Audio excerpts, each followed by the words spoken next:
어, 참 뜻깊은 5월 달입니다. 자녀를 둔 사람이라면 누구나 자녀 잘 키우고 싶습니다. 어제 요양원에 계신 어머니 찾아뵙고 왔습니다. 치매에 걸리셔서 잘 알아보지를 못하시지만 저는 며느리는 기억 못하고요. 아들은 기억을 잘합니다. 그래서 피가 물보다 진하다 이렇게 생각했습니다. 그래서 제가 어머니한테 말씀드렸습니다. 어머니 성공하신 거라고요. 아들이 목사 됐으니까. 전 목사 된 것이 참 그렇게 좋습니다. 그래서 너무나 좋아서요. 목사 된 것이 너무나 좋아서 제가 하나님께 서원을 냈습니다. 아들을 낳으면은 꼭 목사가 되게 해주시라고 했는데 아들이 목사가 되었습니다. 이 아들이 언젠가 그러더라고요. 이제 연대 대학원에서 공부하는데 너무 공부가 힘드니까 저한테 아빠 이제 공부 너무 질렸다고 그러더라고요. 그러면 너 왜 이렇게 열심히 했냐 이렇게 물어봤어요.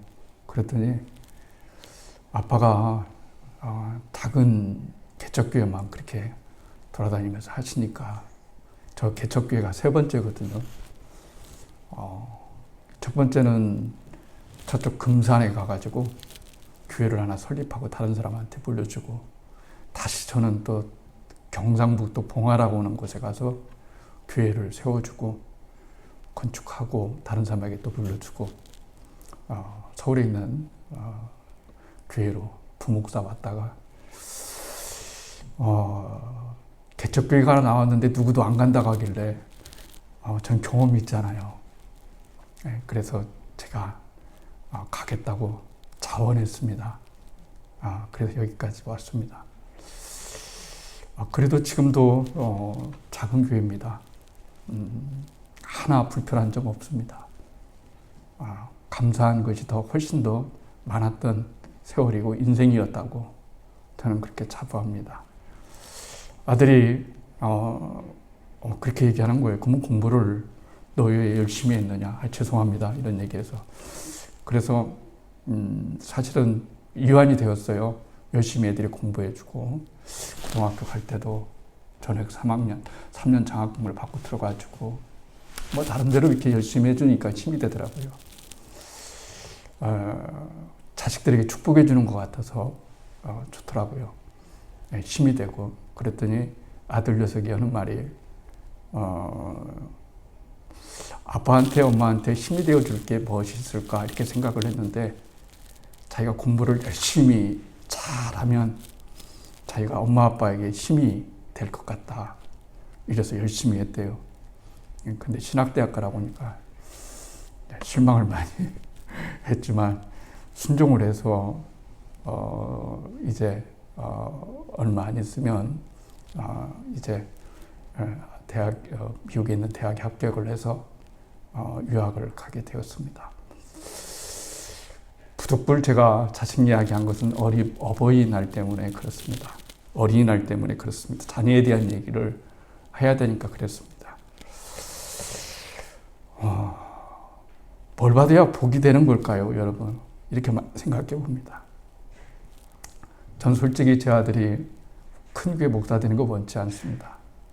그냥 하나님 잘 만나서 하나님 경외하고 하나님이 있으라는 자리에서 하나님의 일을 묵묵히 해가는 그런 사람이 되었으면 참 좋겠다고 솔직히 이렇게 고백하고 있습니다.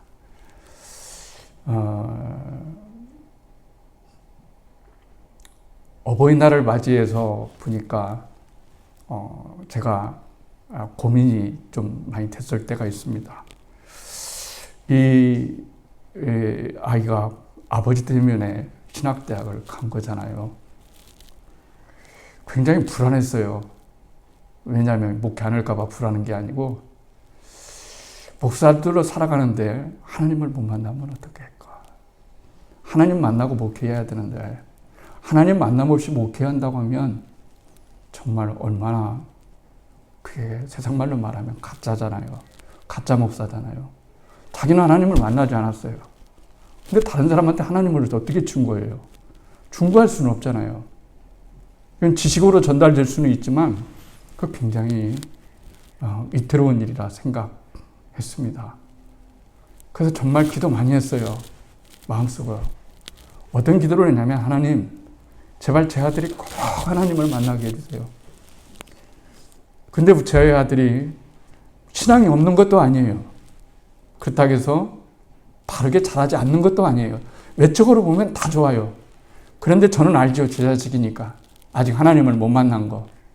그냥 아빠가 목사니까 목사들로 태어난 거예요. 아빠가 신앙 가졌으니까 신앙길을 가고 아빠가 목회라고 했으니까 그냥 목회 아빠 말씀에 순종을 한 거죠. 여기까지는 제가 할 수 있어요. 그 다음부터는 내가 할 수 있는 문제가 결코 아니었어요. 하나님이 얘를 만나 주셔야만 했어요. 얘를 만나 주셔야만 얘가 아버지가 믿는 하나님이 진짜 살아계신 하나님이고 아버지가 믿는 하나님이 진짜로 살아계신 하나님이다 라고 하는 것을 알려줘야만 했어요. 그리고 그렇게 해야만 적어도 목회를 외적인 것으로 보지 않고 본질적인 것으로 볼 수 있는 그런 사람이 될 수 있게 되었어요. 그런데 그게 쉬운 일은 아니었어요. 근데요, 어느 날 아들이 어떤 문제에 부딪혔어요. 매일 새벽, 내일 아침, 저녁에 와서 기도하더라고요. 마음속으로 같이 기도했어요. 주님, 저 애가 무슨 일 때문에 그렇게 저기 하는지는 모르겠지만 하나님 만나게 좀 해주세요. 이랬어요. 그랬더니 정말로 애가 하나님을 만난 거예요. 그때부터 저는 근심 걱정이 사라졌습니다. 근심 걱정은 사라졌어요. 목회하다 보면 우리 이 권사님이 기도를 하셔가지고 제가 잠 못 자는 거 이게 잠자기가 힘들 때가 많아요. 작은 것이든 큰 것이든 목회는 목회니까 그런 게 있어요. 어쨌든 아들이 만났어요. 매사에 하나님 중심적으로 생각하고 또 하나님을 얘기하는 그것이 저는 굉장히 좋았습니다. 그래서 저는 축복 많이 받았다고 생각해요. 일단은 제가 목사가 됐으니까 축복받은 거고요. 두 번째는요, 제 아들이 목사가 돼 주셨으니까 그게 감사하고요. 혹시 제가 오래 살아서 제 손자, 우리 애들 보면 너무 이쁘잖아요. 아휴, 남의 자식도 저렇게 이쁜데 얼마나 부모들은 이쁠까 이러잖아요. 그러니까 빨리빨리 좀 결혼했으면 좋겠는데 연애의 능력은 없는가 봐요. 아직 결혼을 나이가 그렇게 많지는 않지만 정말 제 손자가 주님 안에서 아름답게 자라는 모습을 보고 하나님 나라에 간다면 얼마나 좋을까 이런 생각합니다. 거두절미하고요. 세 가지 얘기하겠습니다. 첫 번째 해야 될 일이 뭐냐면 자녀들을 위해서 부모들이 해야 될 일이 뭐냐면 나이가 자녀들이 많든지 적든지 해야 될 일이 뭐냐면 첫 번째는 자녀를 축복하는 겁니다. 무조건 축복해야 됩니다. 복복 그러냐고 그러는데 여러분 축복해야 됩니다. 자녀들을 위해서 기도해야 됩니다. 저는 제 아이들을 놓고서 제가 아까 쭉 놓고서 이제 옛날 생각을 반추하면서 했어요. 들어가 봤어요. 그때 옛날에는 우리 기쁨이가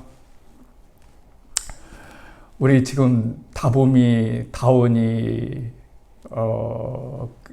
그 다음에 우리 제이 이렇게 그만할 때 얼마나 이뻤는지 몰라요. 잘 따랐어요. 중학교 안 들어가고 곧 초등학교 2학년, 3학년 때 일인데요.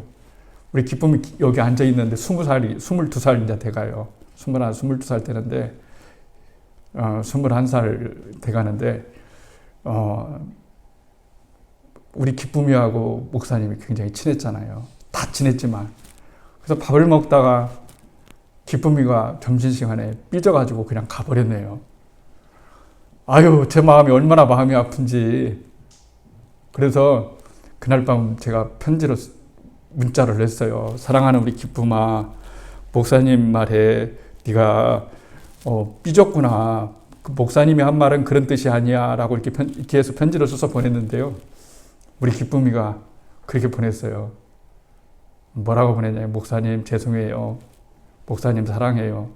그리고 마지막 한 말, 우리 이번 일 잊고 다시 시작해요. 그래서 우리 그때부터 다시 시작해가지고 그 다음부터는 별로 갈등 없어요. 그래서 제가 많이 생각해봤어요. 그런 거구나. 그때그때 하나님이 깨닫게 하시는 것들이 있는데요. 하나님께서 우리로 하여금 매일 잘못했는데도 다시 시작하게 하시는 하나님의 그 은혜가 있구나. 이런 생각했어요. 옛날 유대인들은 훌륭한 분이 지나가면 애를 안아다가 손을 잡고서 축복해달라고 그랬어요. 훌륭하게 되게 해달라고, 라삐님처럼 훌륭하게 되게 해달라고 기도했어요. 그런데 예수님께서 활동하실 때 많은 사람들에게 인기를 받았던 예수님께서 사람들이 아이의 손을 잡고 예수님 축복해 주세요 라고 이렇게 데리고 온 거예요. 그랬더니 오늘 본문에 나온 것처럼 제자들이 팍 나무랬어요. 근데 저는 이 본문을 읽고 예수님의 마음을, 참 예수님 하나님이시라고 하는 게 너무 느껴지는 이유가 뭐냐면, 원래 분을 안 내시는 분이잖아요. 그런데 마음에 분이 여겨. 제자들의 한 말에 마음에 분이 여겨. 애들을 데려오는 것을 막았다는 것에 대해서 분이 여겼다는 거예요. 그러면은 여기서 우리가 축복을 생각해 볼 수가 있어요. 사람들이 왜 축복에 대해서 관심은 있지만 진짜 축복에 대해서는 관심이 없을까 하는 거예요. 그것은 말이죠, 다른 것 때문에 그런 게 아니에요. 제자들이 볼 때 진짜 축복은 바로바로 일어나야 되는 거예요. 병자들이 일어나고 문둥병자들이 나아지고 놀라운 일들이 바로바로 일어나야 되는데, 축복, 기도, 바로 결과가 나타나나요? 안 나타납니다. 적어도 10년을 지나야 되고 20년을 지나야 축복의 결과가 나타나게 되는 거예요. 이게 여러분 깨닫는 것이 굉장히 중요해요. 제가 어렸을 때 이 아이들을 줄 수가 있는 게 없어요. 그래서 어느 전까지는 그렇게 하지 못했지만, 어렸을 때 자면은 가서 손에다 머리 얹고 그걸 기도했어요. 이 아이들을 놓고 기도했어요. 하나님께 축복 기도했어요. 그래서 축복 기도한다고 해서 얘네들이 갑자기 축복이 하늘에서 쏟아진다든지 이런 건 없잖아요. 축복은 미래적인 거잖아요. 그래도 계속해서 꾸준하게 축복 기도를 여러 번 했어요. 우리가 꼭 알아야 될 건 뭐냐면, 여러분은 자녀들을 어떤 축복을 받기를 원해요. 언젠가 제가 유명한 분 말씀하셨잖아요. 큰 교회 목사님이 어렵게 권사님이 찾아와서 기도해달라고. 담임 목사님 만나기 힘들잖아요, 큰 교회 가면. 제가 부목사로 있을 때도 담임 목사님이 신방받으려면 10년 기다려야 돼요. 거짓말이 아니고. 너무 성도가 많고 10년, 나머지는 다 부목사들이 합니다. 한 10년은 기다려야 돼요. 근데 어떻게 목사님이 이 권사님 집에 찾아갔는데 하소연을 하면서 눈물을 흘리면서, 목사님 저희 첫째를 위해서 좀 기도해 주세요 그러더래요. 왜요? 둘째를 위해서 기도해 달라는 거예요. 첫째는 아무 걱정이 없어요. 돈도 많이 벌고요. 또 모든 일을 다 형통하게 되고요. 아무 걱정이 없어요. 그런데 둘째는 너무 가난해요. 둘째가 부자 되기 좀 기도해 주세요. 근데 이야기의 골자는 거기에 있는 게 아니에요. 이야기의 골자는 거기에 있는 것이 아니고 권사님이 목사님에게 얘기할 때 이렇게 얘기한 거예요. 우리 큰아들은 예수님은 믿지 않지만 너무 잘 됐어요. 그러니까 아들을 위해서는 걱정할 게 없어요. 큰아들은. 너무 잘 살아가니까. 근데 작은아들은 예수를 너무 잘 믿는데 부자가 아니에요. 부자가 되지를 못했어요. 잘 살지를 못해요. 그러니까 이 권사님이 생각할 때 이렇게 생각한 거예요. 작은 아들은 너무 힘들게 사니까 하나님의 축복을 받아야 되는 것이고 큰아들은 예수를 믿지 않지만 잘 살으니까 하나님의 축복을 받지 않아도 된다고 이렇게 생각해서 목사님이 그렇게 말씀하셨대요. 권사님, 제가 진정으로 축복해야 될 것은 둘째 아들이 아니고 첫째 아들을 위해서 기도해야 될 거예요. 이렇게 말씀을 한 거예요. 여러분, 제가 많은 인생을 살지 못했지만 진짜로 중요한 건 뭐냐면요. 신앙도 어렸을 때 가르쳐야 됩니다. 그렇지 않고서 시간이 지나면 가르칠 기회를 놓쳐버리는 경우가 많이 있기 때문에 그렇습니다. 그것을 아는 것이 진정으로 중요한 일이고 또 우리가 꼭 알아야 되는 그런 이유라고 여러분 말을 할 수가 있습니다. 첫 번째, 꼭 잊지 않았으면 좋겠어요. 뭐냐면 마음으로라도 복을 빌어주세요. 자식이 다 컸다 하더라도 부모로서 해야 될 일은 돈을 주는 게 아닙니다. 부모로서 해야 될 일은 돈을 주는 것이 아니고 자식을 위해서 진정으로 빌어주는 것, 이것이 중요한 거예요. 두 번째는요, 하나님의 말씀으로 잘 가르치는 거예요. 하나님의 말씀으로 가르치는 거예요. 듣든지 안 듣든지 온유한 마음으로 하나님의 말씀을 잘 가르치는 것이 하나님 앞에서 이 아이가 아름답고 멋지고 복되게 자라는 것이다라고 말을 할 수가 있어요. 그리고 세 번째는 뭐냐면 아이들에게서 배우는 거예요. 하나님이 설교를 통해서만 여러분에게 말씀하신다고 생각하면 안 됩니다.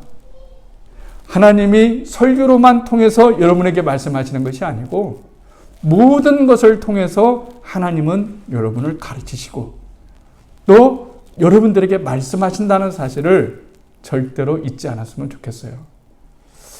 제가 아이들을 있잖아요. 아이들을 왜 닮으라고 했을까요? 누구든지 어린아이와 같지 않으면 하나님 나라에 들어갈 수가 없다. 왜 이렇게 말씀하셨을까요? 여러분 알겠죠? 여러분 몰라서 그런 것이 아니잖아요. 다 알죠? 뭐겠습니까? 어린아이의 순수성과 의존성 때문에 그런 거예요. 의존하는 거 있죠? 죄라는 것이 뭐냐면 헬라어로 하마루티아라고 말씀드렸습니다. 하마루티아는 빗나가다는 뜻이에요. 빗나가는 화살, 의미 있을까요? 아무 의미 없습니다. 그런데 사람이 궁수가 활을 쏘고 조준을 해야 됩니다. 정주전에서 관역에 맞추면 그게 죄가 아니고 관역을 못 맞추면 죄가 되는 거예요. 왜 그런 말이 나왔을까요? 인생은 하나님을 의존하고 하나님을 향해서 하나님을 정주전하게 살아가게끔 만들었는데 어느 날부터 하나님 없어도 된다는 이유잖아요. 여러분 자식이 와서 이제는 부모님 없어도 돼요. 부모님 없어도 살 것 같아요. 부모님 필요 없어요. 이렇게 생각해 봅시다. 그것처럼 마음이 아픈 일은 어디 있을까요? 그것처럼 힘든 일은 여러분 어디 있을까요? 너무나 마음이 아픈 일이다. 이렇게 말할 수가 있죠. 그러니까 말이죠. 보세요. 지금 우리 다봄이, 제이 이만할 때는 항상 확인합니다. 놀면서도. 뭘 확인할까요? 엄마 아빠를 확인해요.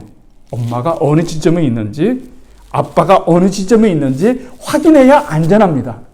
확인하지 않으면 와서 확인해야 됩니다. 그래야 마음이 놓여요.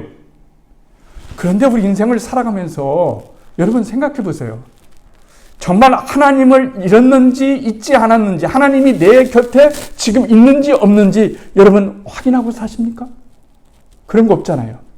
그냥 주일날 나오면 확인되는 거고, 나머지 시간은 저는 좀 여러분 좀 달리 생각하는 사람이에요. 한국 교회는 예배가 너무 많다고 생각하는 사람이에요. 죄송합니다. 예배를 좋아하는 사람은, 예배는 많이 드렸다고 해서 신앙이 생기는 게 아니에요. 예배는 단 한 번을 드려도 진짜 내 삶 속에서 예배를 드릴 만큼 하나님께 진정성을 가지고 하나님께 예배를 드리고 삶이 예배가 되고 예배가 삶이 되어지는 그런 삶이 돼야지, 그렇지 않으면 어떻게 되는 걸까? 이것도 여러분 학습이 되고, 이것도 자꾸 이게 면역이 되기 생깁니다. 자꾸 그냥 이렇게 들으려만 되는 걸로 생각을 합니다. 그런데 신앙은 듣는 게 아니에요. 물론 듣는 것이 첫 번째 있지만 진짜로 중요한 것은 뭐냐면 듣는 것을 행하는 거예요. 그러니까 목사는 서로 바쁜 거예요. 목사도 바쁘고 성도도 오늘날은 바빠요. 목사는 뭐 때문에 바쁠까요? 설교 준비원이라고 바빠요. 성도는 뭐 때문에 바쁠까요? 예배당 가가지고 설교 듣느라고 바빠요. 그러면 목사도 성도도 무슨 실천을 하면서 살아갈 수 있을까요? 정말로 실천하면서 살아갈 수가 없어요. 그런데 주님께서 우리들에게 말씀을 주신 것은 많이 지식적으로 알아라고 주는 것이 아니라 단 하나를 가르쳐도 그 말씀대로 살아라고 우리들에게 가르쳐 주시는 거예요. 그러니까 여러분, 우리가 아이들에게 어렸을 때는 말하면 다 잘 들어요. 다 잘 옛날 일이 새롭게 해석되었어요. 이 본문을 이제 어린아이니까 물론 준비해야 되니까. 옛날도 종종 얘기했잖아요. 부목사 시절 때에 아주 오래된 얘기죠. 아이들이, 그러니까 지금 우리 주일학교 애들만큼 다 초등학교를 안 들어갔던 그런 때, 3, 4살, 4살, 5살 뭐 이럴 때예요. 5살, 6살 뭐 이럴 때죠. 새벽 기도를 부부가 나가잖아요. 그러면은 새벽 기도 끝나고 하면 사람들이 많이 모여 있어요. 그래서 왜 모여 있나 보면은 거기에 제 아들이 있는 거예요. 새벽에. 왜 있는 걸까요? 추운데 내복을 입고 집에서 교회 그 예배당까지 찾아온 거예요. 왜 그런 걸까요? 엄마 아빠가 없다고 찾아온 거예요. 엄마 아빠가 없다고 찾아온 거예요. 그래서 그때는 너무 화가 났어요. 아니, 이 녀석아, 좀 있으면 이제 학교 들어가야 될 참인데 엄마 아빠가 어디 가, 동생 좀 봐봐. 동생은 이렇게 아무 일 없이 잠자잖아. 동생은 오빠 믿고 자는 거겠죠. 근데 얘는 믿을 게 없잖아요. 엄마 아빠가 있어야 되는데 없으니까 이제 엄마 찾으러, 아빠 찾으러 교회까지 그 추운데 내복 입고 간 거예요. 그래서 제가 하도 이게 몇 번을 그래서 제가 이제 회초리를 들고서 너 걷어 올려. 이렇게 하고서 회초리로 종아리를 때렸어요. 그리고 약속을 받아냈어요. 너 다시는 새벽에는 엄마 아빠가 새벽 기도 가는 것이지 어디 가는 게 아니야. 그래도 내복 입고 오면 아빠가 목사님인데 얼마나 창피하니. 제발 그러지 좀 마. 그러면서 절대로 너 앞으로 올래? 아니면은 저 무서운 말을 했어요. 집 나갈래? 너 그러려면 나가서 살아. 아빠 말 엄마 말 안 들으려면 무서운 말을 했죠. 그랬더니 집 나가서 산대요. 그럼 나가려고 하는 걸 붙잡았네요. 또 거꾸로. 그런데 말이죠. 세월이 지나가서 제가 이 이야기를 생각해 보니까 이 아이가 맞는 거예요. 왜 맞는 것일까요? 엄마 아빠 없으면 나는 차라리 나가서 사는 것이 더 낫다고 선택한 거예요. 앞으로도 자다가 눈이 깨져가지고 눈이 떠졌는데 엄마 방 아빠 방 갔는데 엄마 아빠가 없다. 그러면 앞으로도 교회는 계속 갈 겁니다. 이런 얘기예요. 엄마 아빠는 창피를 생각했지만 이 아이한테는 그때 너무너무나 중요한 일이었기 때문에 그런 거죠. 우리 어른의 입장에서 보면 창피한 일이야. 그런데 이 아이의 입장에서는 엄마, 아빠가 없다고 하는 것은 상상할 수가 없는 일이에요. 상상할 수조차 없는 거예요. 그러면 이것이 신앙적으로 무슨 의미가 있냐라고 말을 했을 때 진짜 중요한 건 뭐냐면 우리가 신앙생활 할 때 여러분 한번 생각해 보세요. 하나님이 우리 아버지시고 하나님이 우리 아빠이신데 원래 하나님을 아빠, 아버지라고 부르는 거예요. 우리말 아빠, 아르머. 그렇죠? 아빠, 아버지라고 부르는 거예요. 근데 여러분이 인생을 살았어요. 근데 아빠, 아버지가 어느 날 내 눈에 잘 안 보여지는 거예요. 안 느껴지는 거예요. 그러면은 여러분 어떻게 해야 되는 걸까요? 알아서 오시겠지. 이럴 수도 있죠. 그때는 정말로 내가 하나님을 찾아 나서야 되지 않을까요? 확인해야 되지 않을까요? 확인 않고 살아가는 그 시대입니다. 마리아와 요셉이 유월절을 보내러 예루살렘에 올라갔어요. 그런데 말이죠. 사람들이 너무너무 많아요. 명절 쉬러 갔으니까. 그렇죠? 이야기거리도 너무 많아요. 뒤집 아저씨, 옆집 아저씨, 어떤 아줌마, 아저씨, 뭐 누구 아들, 뭐 얘기하면서 가는 거예요. 그런데 거의 다 와서 보니까 예수님이 없는 거예요. 내 아들이 없네? 어디 갔지? 이런 거예요. 왜 이런 현상이 일어났을까요? 의뢰이 따라올 줄 알았던 거예요. 내 자식은 의뢰이 따라올 줄 알았어요. 그런데 보니까 예수님이 없는 거예요. 예수님이 없는 것을 깨닫고서 급히 예루살렘에 올라가서 봤더니 성전에서 하나님의 말씀을 예수님이 가르치고 있었던 거예요. 그러니까 여러분 이 시대는 뭐가 무서운 시대냐? 예수님이 내 곁에 안 따라오셔도 별로 상관이 없는 것. 그리고 더 무서운 것은 뭔지 아세요? 예수님이 내 곁에 따라오고 있다고 그냥 의례 짐작하고 내 인생의 길을 걸어가는 것. 이게 굉장히 무서운 일이에요. 여러분, 예수님이 내 곁에 계신지 확인해야 됩니다. 내 신앙을 점검해야 되는 거예요. 그렇잖아요. 여러분 어디 나갈 때 늘 운전대 잡고 아내한테 물어보는 게 뭐죠? 여보, 문 잠궜어? 아, 잠궜다니까. 그 가스불은 가스불 잠궜어. 잠궜다니까. 아니야. 그래도 한번 확인해봐. 가서 잠궜는지 가스불은 꺼지고 그 다음에 코드는 멀리 여행 갔을 때 다 빼져 있는지 뭐 있는지 살펴봐. 이러잖아요. 그런데 우리 인생에서 예수님 빼면 뭐가 남을까요? 하나님 빼면 뭐가 남을까요? 참 안타까운 일이잖아요.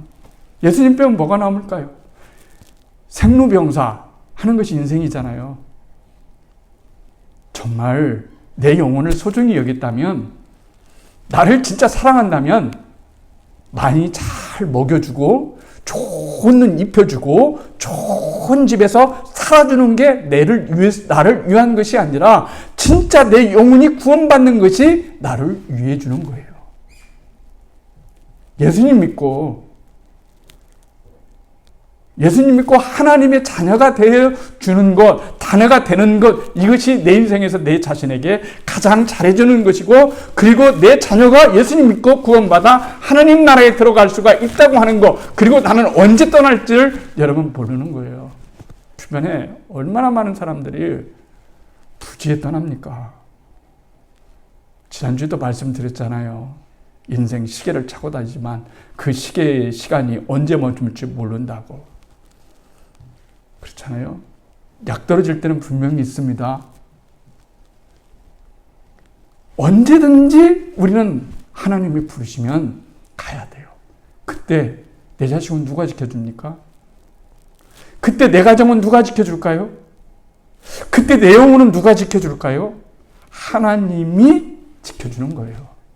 하나님이 나를 인도하시는 거예요. 그러니까 가장 지혜로운 사람은 우선순위가 뭔지를 아는 거예요. 이 세상에서 가장 우선순위는 뭐냐면 하나님을 믿는 거예요.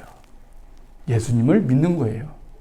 그러면 나머지 인생은 하나님과의 관계에서 다 해결이 될 수 있는 문제예요. 어린이날이 되었고 어버이날이 되었어요. 가장 효도하는 게 뭘까요? 용돈 많이 주는 거 아니에요. 아이들한테 용돈 많이 주는 거고 부모님한테 용돈을 많이 드리는 것이 아니라 그 자녀들을 축복하고 부모님들을 축복하는 거예요. 어떤 축복을 이뤄줘야 될까요? 내 자녀가 정말로 하나님을 잘 믿는 하나님의 보살핌 속에 살아가고 하나님의 축복 속에 살아가는 그 자녀가 되게 해주세요 라고 축복을 빌고, 내 어머니 아버지가 하나님을 믿고 구원받아 영생할 수 있는 그런 축복의 어머니 아버지가 되주세요 라고 이렇게 기도할 수 있는 것이 우리가 해줄 수 있는 가장 큰 거예요. 그것보다 중요한 것이 어디 있을까요? 저는 여러분이 복 받았다고 생각합니다. 저도 복 받고 여러분도 복 받았어요. 그러니 행복하잖아요. 복 받았으니까. 일단 우리로 인해서 시작이 되었잖아요. 여러분, 이 자리에 올기까지 주님이 얼마나 여러분 값을 지불한지 아세요? 조종사 하나를 만들려면 수십억 든답니다. 조종사 하나 만들려면요, 투자비가. 그리스도인이라고 하는 이 네 글자가 진심이 되게 만드시기 위해서 하나님은 자신의 독생자 예수 그리스도를 이 땅에서 지불하셔야만 했어요. 그것과 우리를 바꾼 거예요. 그러니까 같이 있는 거예요. 당신은 사랑받기 위해 태어난 사람, 아무리 봐도 사랑받게 태어나지 않았는데 자꾸 태어났다고 하니까 믿기가 힘들어요. 교회 가면 맨날 사랑받기 위해 태어났다고 얘기하는 거예요. 안 믿겨져요. 그런데 정말 우리가 생각을 바꿔보면 다른 사람이 노래를 불러줬기 때문에 사랑받게 태어난 사람이 아니고 하나님이 내 대신 나를 위해서 죽으시고 나를 대신 살리셨기 때문에 내가 그렇게 사랑받는 존재예요. 하나님께 사랑받는 존재처럼 중요한 게 어디 있을까요? 세상에서 나를 끝까지 사랑해 줄 수 있는 사람이 어디 있을까요? 사랑을 해주고 싶어도 할 수 없어요. 제 자식이 여러분 죽어가고 있다고 생각해 보세요. 제가 살릴 수 있어요? 못 살려요. 어떻게 해줄 수가 없어요. 사랑이 적어서 그럴까요? 아니에요. 우리는 사랑은 있는데 능력은 없어요. 그 사랑만큼 해줄 수 있는 능력을 가지고 있지 않아요. 그러니까 사랑과 능력을 동시에 가지고 있는 하나님께 우리의 인생을 맡기며 산다는 것은 정말 행복한 일이에요. 여러분 행복하셨으면 좋겠어요. 그리고 기뻤으면 좋겠어요. 하나님의 아버지시니까. 하나님이 나를 기르시는 목자이니까. 내 염려도 아버지께 맡기고, 내 근심도 아버지께 맡기고, 내 자녀도 아버지께 맡기고, 이렇게 신뢰 가운데 살아간다면 하나님 살아계시는데 어떻게 책임져 주시지 않겠어요? 하나님이 책임져 주실 것입니다. 그 은혜가 우리들 가운데 있기를 주님의 이름으로 축복합니다. 네.